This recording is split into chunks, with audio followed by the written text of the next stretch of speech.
Welcome everyone to our April 26th webcast showcasing planning your user adoption rollout. My name is Victoria, and I'll start off this webcast on how to keep your user adoption running as efficiently as possible.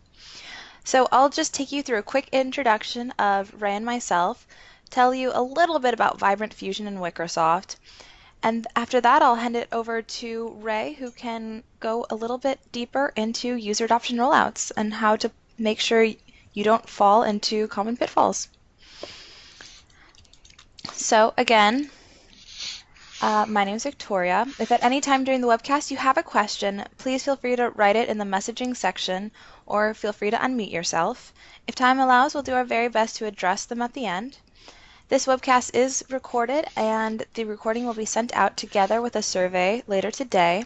We appreciate your survey responses as they really do guide the content and services we provide.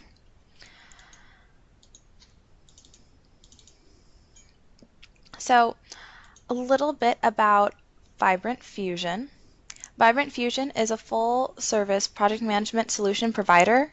As a Microsoft Gold partner for project and portfolio management, we provide PMO and project server-related consulting and staffing services, emphasizing implementation, migration, and staffing. Our specialty product, Quick PMO, is a built-on solution for Microsoft Project that helps organizations get started quickly with the project. Vibrant Fusion was acquired by Wickersoft, just about coming up to our one-year anniversary here, a Microsoft joint venture that offers consulting and support services with Power BI, managed services, and staff augmentation. Their larger global footprint allows us to provide a larger variety of solutions as well as local implementation throughout the US and beyond. So at this point, I think I'd like to hand over to Ray, who can go a little bit more into user adoption rollouts. Great. Thank you, Victoria. So as Victoria said, I'm Ray Latham. I'm one of the solution architects here with Vibrant Fusion and Wickersoft. And here's sort of what we're going to talk about today. I want to give a brief overview of Project Server and Project Online, just in case you're not familiar with the tools and sort of what they are. And then also a brief little overview of Quick PMO. And then we'll look at the 10 tips for successful user adoption, and then at the end we'll wrap up with a little Q&A. All right, so what Project Server and Project Online is, just a little bit of background. Microsoft Project is Microsoft's desktop tool for managing project schedules. So, if you only have Microsoft Project, you're creating your schedules, you're managing your schedules locally on your laptop or what have you there. Well, in 02 or 03, dating myself here, Microsoft came out with what's called Project Server. What Project Server did is you still use Microsoft Project to manage your schedule. The only difference is that rather than saving that schedule locally, you've now saved it up on a central server. So why would we want to save it up on a central server? Well, a couple reasons. Number one, people like team members, like if Victoria is assigning me to a task, those team members can log in and see what tasks they've got assigned to them. Similarly, if I'm an executive, I can log in and look at all of my projects across the entire enterprise. So I can see the status of every project if I want to look at documents related to those projects, things like that. So it makes it easier by having everything in one central location, both for visibility, and then team members can do their updates to the schedules and things, to the tasks, I should say, that are assigned to them, things like that. So then Project Online came along in about 2013, because I guess unless you're living under a rock, you don't know that the cloud is sort of what's new and what's hot.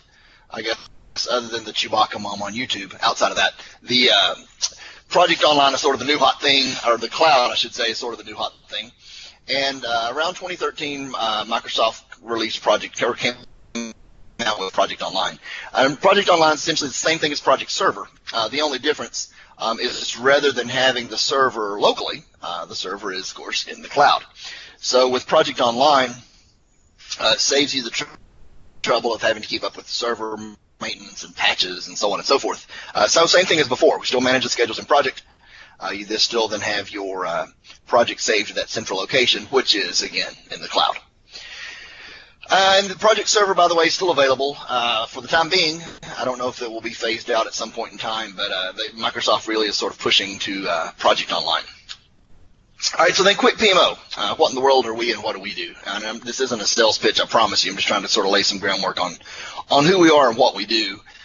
Quick PMO is essentially an add-on to Project Online. So the pros and cons, or Project Server. So sort of the pros and cons of Project Online or Project Server, I always say, is that it's so configurable. So it's great that it's so configurable. At the same time, I always relate this to a girl I knew very well in high school. Her dad was a pilot and was building an airplane out of like a kit in like this building out behind their house. So, you know, the time I've known that girl, the guy was still building that airplane in a kit. So, you know, it's possible, but, you know, at the same time, a lot of work's got to go into it before you're going to get something out of it. And that's basically how Project Server, Project Online is. It's very configurable, but out of the box, you've got to set some things up and do some work in order to get it configurable, or configured, I should say. So what Quick PMO does for you is we do all that base configuration out of the box. And so we have a solution that we can apply, that we can install, I should say, runs on top of Project Online, just makes it easier to use. You don't get any reports out of the box with Project Server, Project Online. So we've got some basic reports or status reports, resource availability, portfolio dashboards, things like that, to make it a little more, I don't want to say adoptable, but, you know, makes it a little bit more visual, a little bit more bells and whistles and things like that on top of the base product there. And again, we also do this typically around 2 weeks, base configuration. So I know there's a lot of, you know, people that take 3 to 6 months to implement something like Project Online, and that's really, it's really a, I don't know, it doesn't take that long. We can usually turn it around about 2 weeks with what we do with Quick PMO. So anyway, so that's sort of us and what we do. We do consulting work, support work, and again with Quick PMO. So now that we sort of know the background of what we're talking about, adopting and whatnot, we'll talk about 10 tips for successful user adoption, and then again we'll go over some Q&A after that. So first thing is you can do it, but don't go it alone. And this again, kind of back to the old guy building the airplane, right? It takes it takes a lot of players in order to make it successful. And that team should include the stakeholders, obviously, from all your impacted business areas. So, you know, if you've got IT involved, your PMO involved, you want to make sure that you've got stakeholders from all those areas represented sort of in those beginning planning sessions, you know, gathering the requirements and, you know, looking at your needs and things like that. And then considering external resources. So that's sort of where we come in. So, you know, external resources that use the tool that you're looking to adopt, and not necessarily an outside firm. You know, it could be other customers or partners, or a lot of times there's like user groups or whatnot, but it helps to have people outside of your company that are sort of SMEs in this area, because that can increase your confidence in it, as well as providing opportunities for learning and things like that. And of course, we can help you with things like avoiding your common pitfalls, with Project Server implementation, some things that, you know, we typically run across. And also we can look at, you know, demonstrating it for you based on your specifications, and then, of course, working with you to create an adoption plan. So, again, the biggest thing is having an internal team, because I've seen it personally. I've done this for about 14 years now, and I've seen so many cases where an organization will say, well, you know, we're going to use Project Online, but we're just going to use it for our one internal team. Or, you know, we're going to kind of do a proof of concept, but it's only kind of in a vacuum, you know, just our little group. Well, that's great to sort of kick the tires, but it needs, if it's going to be used by everybody, then it needs to be something where you have representatives from all the affected organizations. Because usually, if you're just going to try it out and then, you know, think you're going to turn around and sell it to everybody, sometimes that works, but more often than not, that may not be the best approach. All right, second tip. All right, know where you've been and know where you want to go. So planning for a successful implementation really begins before you select the tool. And it doesn't really necessarily need to be, a successful user adoption for Project Online. I mean, this, of course, this applies to anything. So you've got to look at, when you're doing your planning, you've got to look at sort of what are your business goals or what's your business case. So what are the justifications for the system? What is our cost savings for the system? And most importantly, what are our current pain points? Then there's some other things like, does it need to be mobile friendly? So basically, there's those base requirements. So look at where you are now and, again, figure out based on your current situation what you're looking for. Some people don't use timesheets, and so they don't want to use timesheets in Project Online, which is fine. You don't have to. But just sort of look at your current situation to kind of figure out what you need. So, I always recommend you don't buy a tool and then sort of make your process fit that tool. We need to look at your processes and look at your needs and then determine off of that, how we can configure it. So, I mentioned, for example, Quick PMO is not necessarily a pre-configured solution, but a lot of it is pre-configured. That doesn't mean that it's set in stone. I always say our configuration usually works about 80-90%, but that remaining 10 to 20% is where we go in and we tweak it and we modify it or whatever to fit what you're trying to do. Where we don't try to square peg and a round hole it, so to speak, and make you fit the tool. We want to make sure that we get your processes down pat before again adopting any tool. Knowing your audience. So the end users, a lot of people think that the successful user adoption is successful basically if the end users are happy. Well, that makes sense to some extent. However, the end users, the majority of the time, aren't the people who are writing our checks. So we need to make sure that the end users are happy. We need to, obviously, because they're the ones using the system. However, we need to look at those business leaders in those areas and make sure that that they understand and that they realize that the end users are happy, because we've got to consider, the leadership expectations. What can those leaders do for us? Well, they can echo our communications out to the team.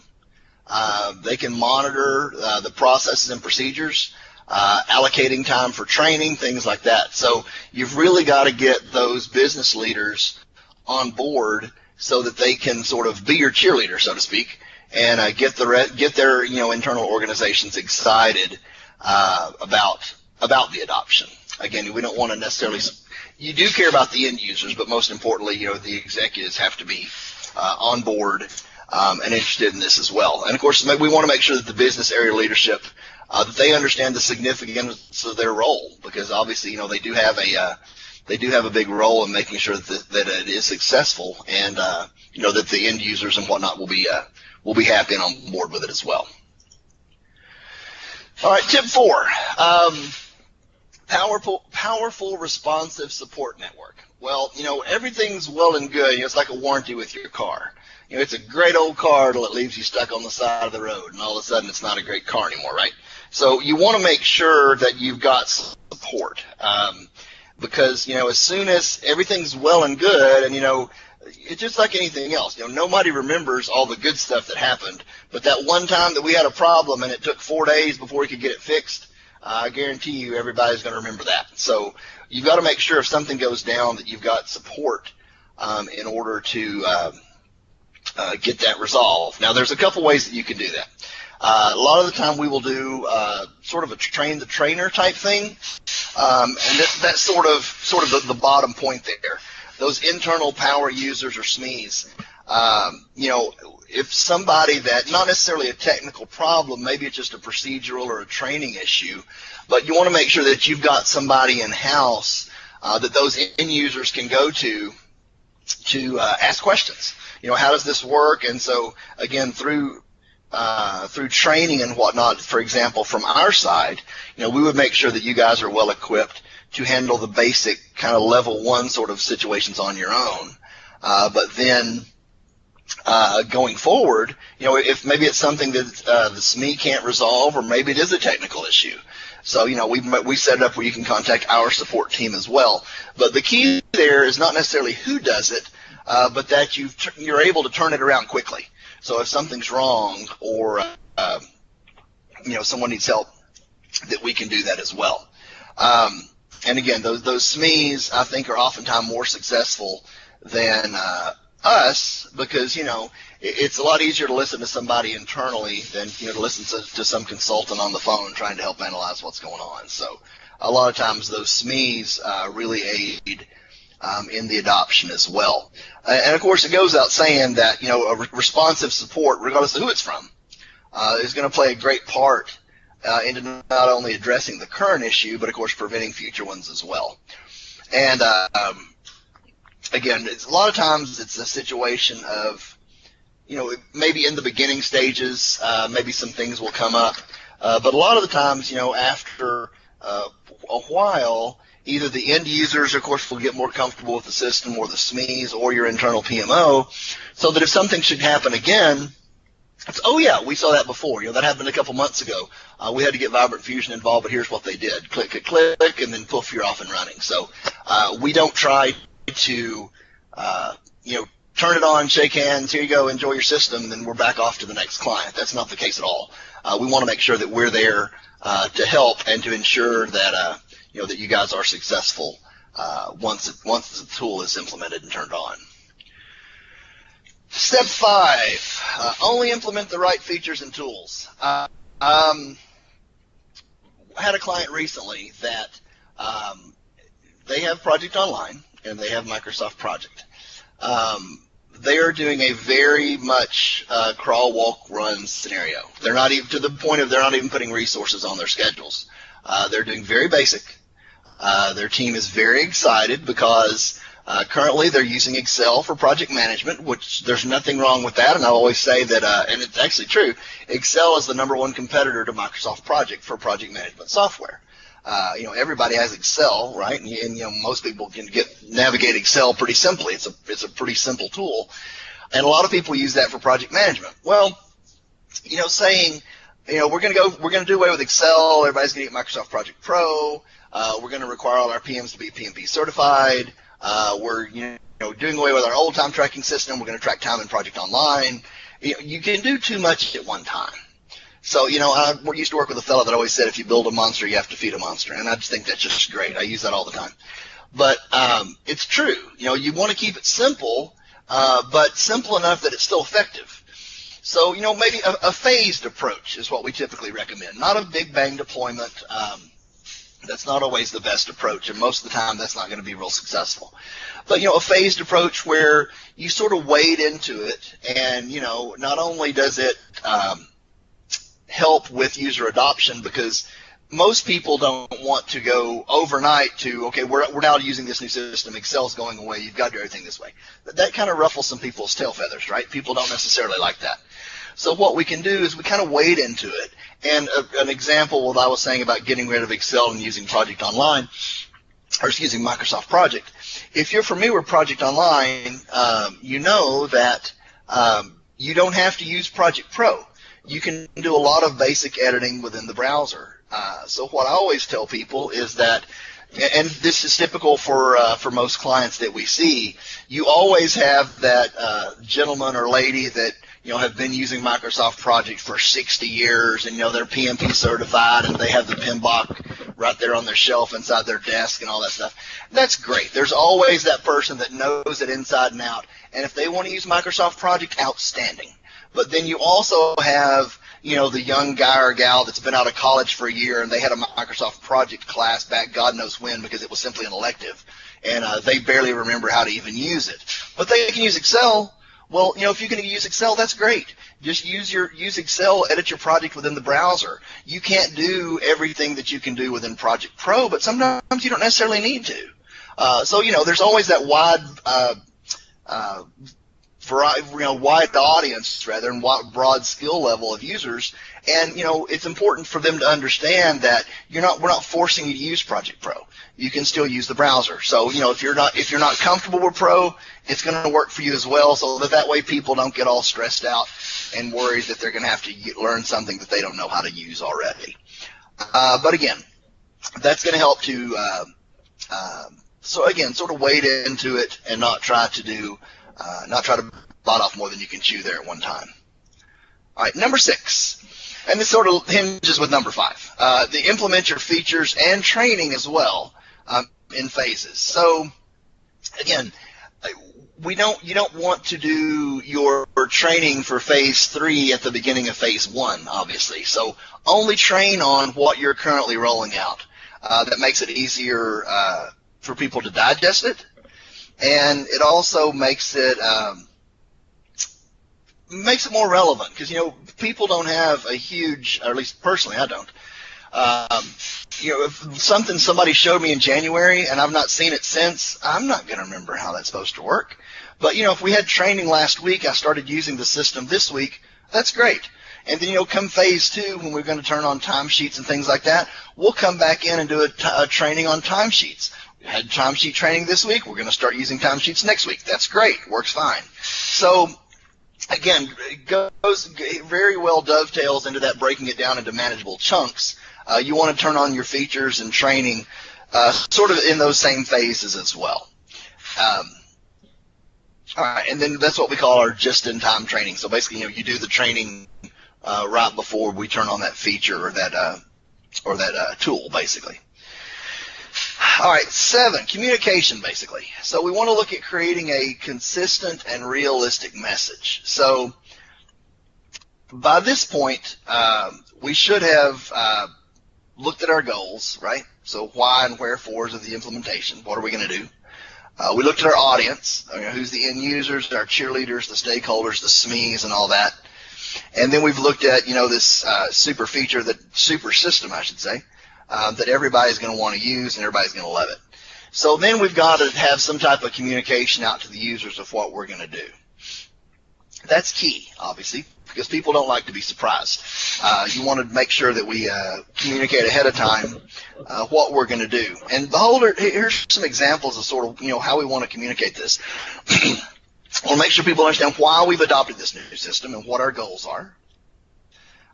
How's it going to benefit you, right? Because, I was in a corporate setting for about 14 years, and, a lot of times it's all about how we're going to benefit Wall Street, right? Or how the CEOs can get another bajillion-dollar bonus, right? So I don't care about that. I'm sitting in a cube. I want to know how it's going to benefit me. So how's it going to benefit the recipient of the message? So we've got to look at the audience that the message is going out to. And then we also do want to touch on how it's going to benefit the organization as a whole. But again, we want to make sure we focus on how it's going to benefit that person that's actually, pushing the button every day to use the system. What pain points will this resolve? And again, like I was saying, make that specific to the end user as well. This is key because, if somebody's frustrated over something, it's I hate to say it, but it's kind of like getting in a relationship with somebody who's on the rebound, right? So when you're if somebody's had some frustration or some pain points over something, it's a whole lot simpler to make them happy, or with a new system or whatever, than to just, well, it's going to do this and that and the other. Well, that's great, but if this, that, and the other is currently broken and we're fixing that, that's a wonderful thing. And again, be specific to the end user. And then what challenges are they going to face? It's going to do all these great things, however, you may have this problem, you may run into this. I want to make sure that people understand that we're aware of that, and, that we're in a transition period, and so the first week or two may be a little bit, troublesome. But again, we've got that support staff, right? We've got the SMEs, and we've got everybody that's going to be able to help you should something come up. How we're tracking against the goal we set in the beginning. So, how do we plan for this to work? Where are we sitting currently? to make sure that we understand that, here was our goal, we've met the goal, we're excited, we're doing great, we're on track, et cetera, things like that. And then, that's going to be important as well to the, your senior leadership. So if they're, learning that there's this new system coming into play, if they see how successful the project has been so far, just getting it stood up, then of course they're going to be more excited to kind of get on board because they know it's already been a successful project to date. Options for the recipient to see the tool. So this kind of sort of demonstrations, or what we call like lunch and learns, things like that. So people can, where can we go to get more training? Where can we kind of get a sneak peek at what's coming down the road, things like that, to kind of get people excited. And then how can we receive feedback? So, you're telling me this is going to be a great and wonderful tool, but, people always want to feel like they've got a say in it as well. So we need to make sure that we have a way for end users to give feedback to us. Maybe it's not everything they thought it was cracked out to be, or maybe there's a feature that they've thought of that honestly is a wonderful idea. And it's my background's as a developer, and it always helps to have an extra set of eyes on whatever you're doing, because if I develop something and I click button A, then button B, then button C all the time, and it absolutely works. Well, somebody comes in that hasn't seen it before, and I don't want to click A, B, and C. I want to click C and then A, and then maybe change my mind and click B again and see what happens. And maybe it doesn't work the way we designed, because a lot of times people that are technical sort of have a straight through process of, this is how we're going to work. It's going to work this way, this way, this way. And that doesn't always work. So we need to make sure that people that can honestly find things better than QA sometimes, right? The end users are the ones that are pushing the buttons. They might find something that we've not seen. So we want to make sure that they have a process in place in order to provide feedback to us. And then a future roadmap. So again, it's exciting to know, here's what we're doing now, and then once this is under our belt, remember the phased approach, right? So once this is under our belt, we're going to then do phase 2, and in phase 2, we're going to add even more great and wonderful features, right? You think it's great now. Wait till you see this new thing, all that. So it gets people excited about it. And then again, training, the key. How are people going to get trained on it? Where can they go to get the training? Things like that. And then again, that support plan. Where can they go for support? Should they get stuck? Who they need to talk to? Whether it's it's simple procedural message or procedural issue, I should say, or if it's something technical that we need to get involved on. And then number 8, once we receive that feedback, what are we going to do with it? Just ignore it, or are we going to actually act on that? So we want to make sure that we receive and respond to feedback, because if you don't, then obviously people are going to get their feelings hurt and say, well, why did I even tell you what I thought? Because you haven't done anything with it. So we want to make sure people understand that we've received their feedback. And, that maybe this is a great idea, we'll look at that in another phase, or, this is a wonderful idea, we're actually working on that as well, or what have you. But just make sure people understand that you've gotten their message and that you are listening to them and that you do care about their feedback. And it helps also to make sure that they hear a consistent message, because this is going to build confidence in that it's not only solely benefiting one area, but it's also benefiting the overall team, the overall organization. So basically, throughout the process, we want to make sure that we're providing communication. And again, bidirectional, so that they can communicate their issues or their suggestions, and that we're listening to those and providing feedback to them. Training. Everybody likes training. So lack of training is a major risk, obviously, because we're implementing this new system, and some people will say, well, here's some guides online, or go to YouTube. You can figure out how to do anything on YouTube, right? So look at YouTube for some videos. We don't want to do that. We want to make sure that we have a class where we successfully train the users. We talk about what they're going to do. We listen to them. We listen to their questions of make sure they understand how they're going to use it. And a lot of times we do, to the second point there, specific to an end user's role. So just as an example, with what we do, we'll do an administrator training class for the admins. We'll do a project manager class for the PMs, obviously.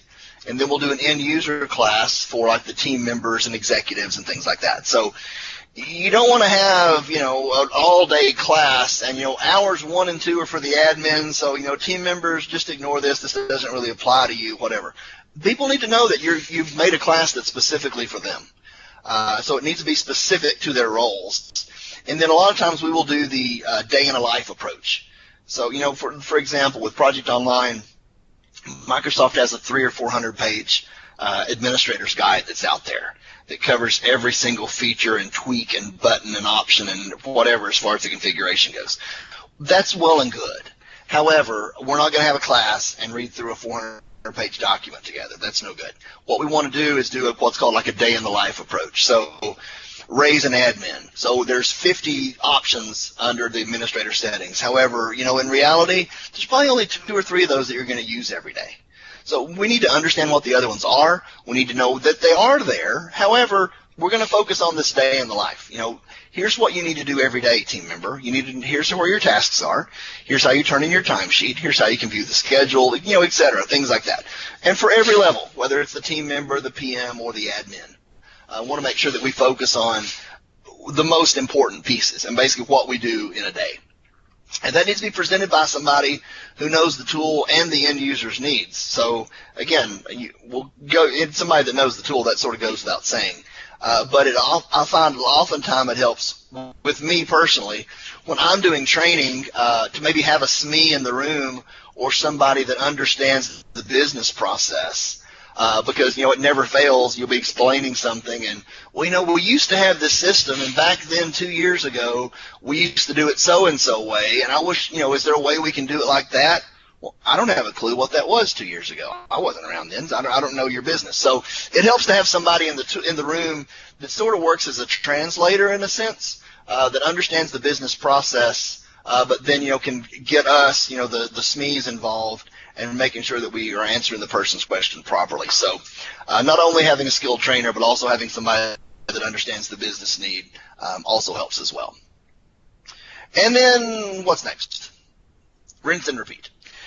So we go back to the very first step and say, in our planning, and this is important for what's, like lessons learned basically, right? So how do we do against our goal? Learn from that. So get people's feedback.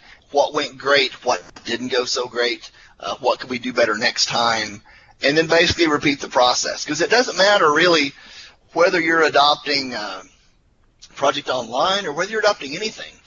It's important to go through those lessons. So, you set the goals, and then, and of course, lessons learned, I always tell people too, you don't wait till the thing's implemented and then try to think of lessons learned. We had a 6-month project, and I want to try to think back, well, seems like back when we started it, we had a problem with one of the suppliers, but I can't remember who was it, which supplier was it? So you want to keep up with those throughout the cycle of the project.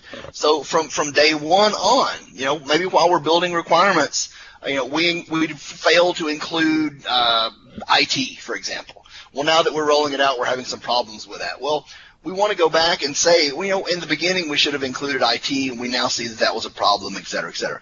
And maybe that, day 2, or maybe that, day 362. But whenever you realize that you've had a hiccup, whether it be good or, well, either a hiccup or something positive, you want to make sure those are documented. So that then, again, the next time we go through a similar process, we can look at either what went great or, here's this great trainer that we used. We want to try to use him again. Or, here's this vendor that we used that was absolutely horrible. We want to make sure we don't go through that, get stuck in that trap again. So, again, keep up with those lessons learned so that the next time you're adopting anything, it will hopefully go smoothly for you. And then Q&A.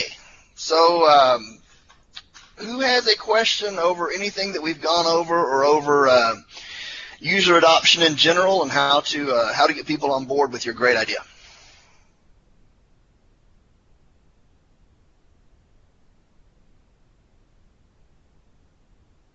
I know somebody has a question. Or not necessarily, not even user adoption. Project Online or anything in general. I'll be glad to, any questions you've got about either the Project Online, the services we provide, anything like that, I'll be glad to answer any question you have.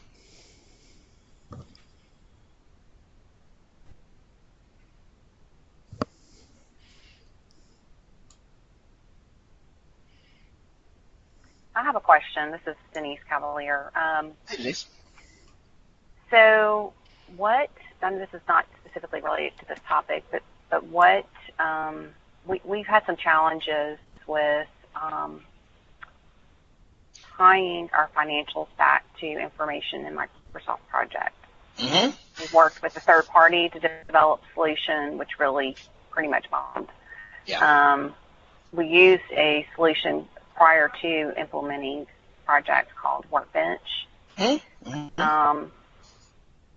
But we're kind of at a loss right now as to what are others doing to tie their financial information together in order to balance the books in terms of the budget and project cost. Well, let me ask you this: Do you guys have Project Server now, or just standalone Project, or Project Online? We have PWA. Okay, got it. Well, and you said your solution that bombed. Were you trying to integrate the data from one system into the other one? In other words, move the financial data into PWA or take data out of PWA? Okay, gotcha. Well, here's the way I always look at it. And I'm sorry that it bombed on you, first of all, but I've never been integrating two systems and making what's in System 1 pop up in System 2 and be accurate is difficult at best. Possible, I'm sure, but, it's difficult.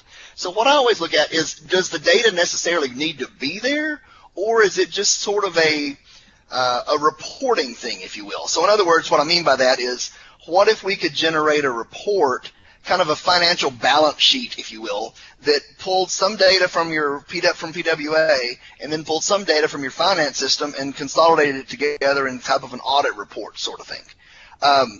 Sometimes that works. And all the time, that's a whole lot easier than trying to integrate the two.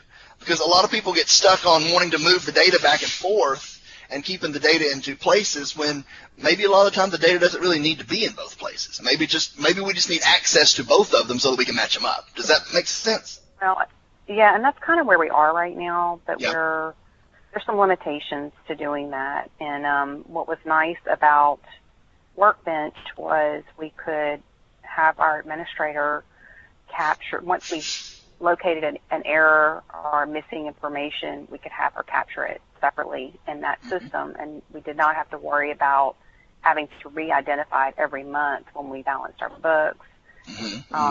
So I was just wondering, is there a common thread in terms of the customers that you're seeing they're using Microsoft Project in terms of financial tools? Is anyone kind of gravitating towards a solution, or are they all kind of using their own financial systems? Yeah, what's your financial system, if you don't mind me asking? What's your financial back end in? Lawson. Okay, gotcha. Well, Microsoft, and I guess it's probably smart from Microsoft perspective, Microsoft does not create any third-party tools to integrate Project Online with fill in the blank, whatever system it is. What they do provide is sort of an interface, an API, so that some developer, like us, basically, can develop something to implement the data back and forth.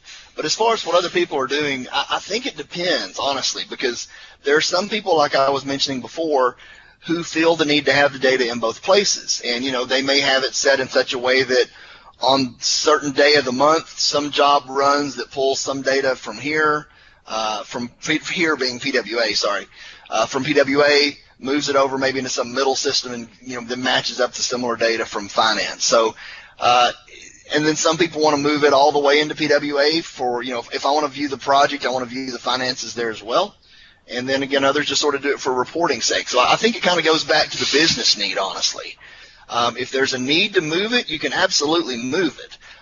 But again, sometimes it doesn't make sense to necessarily move it all the way over to PWA. Sometimes it makes sense just kind of have a middle area there that data can be extracted from both. And then, once you've got both data, whatever, report on it, store it, whatever you need to do to it. Okay. All right. Thank you. Well, that helps. Sure. Good question, though. Any other questions? Again, anything whatsoever. You guys have got my time. Ask me anything you like.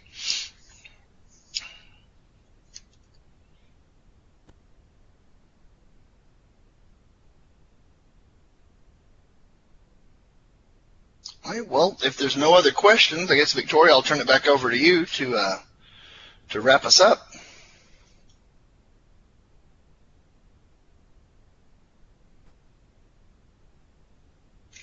Victoria? Hi, yeah, I'm here. Oh, sorry.